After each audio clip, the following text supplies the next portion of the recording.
Hey everybody, Adam Tereska Videos,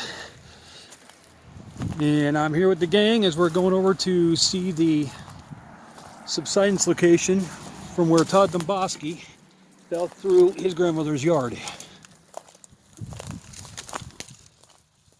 We had to do a little freedom parking. Watch the hole. Yep, there's a hole right here. And here we are.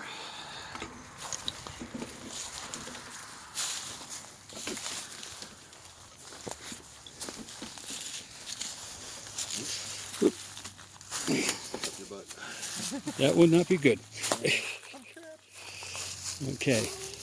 Now, what looks like a simple rusted out pipe is actually the location for where Todd Domboski fell through his grandmother's backyard on Valentine's Day, 1981. It was a 350-foot gangway, and the temperatures exceeded 650 degrees Fahrenheit coming up.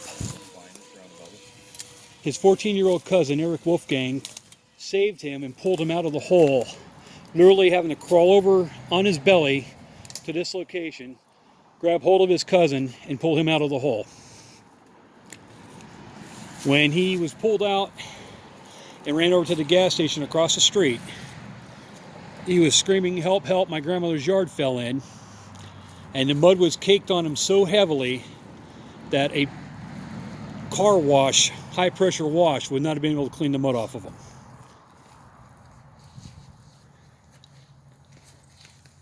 This was the point in where finally the state said they had to do something, and this is where they coming up with the idea of allotting $42 million to buy everybody out and get them out of the town. The problem with that was the fact that had they allowed for extensions on the contracts when they were going about originally digging out the mine fire, instead of making them rebid, they would have been able to stay ahead of the mine fire, have it dug out, and the town would still be here today. Unfortunately, they kept beating around the bush, saying how there are other locations, you have to wait, it's going to take time. And now we're down to 5 homes with 5 residents left, plus the municipal building. And once they're all gone, it's the end of Centralia. And from what I've read and what I've understood, Pagnottis, who own the Graffiti Highway and other areas in town, will end up acquiring or be receiving the town, and they'll be digging up all the coal for themselves in their efforts of putting out the mine fire.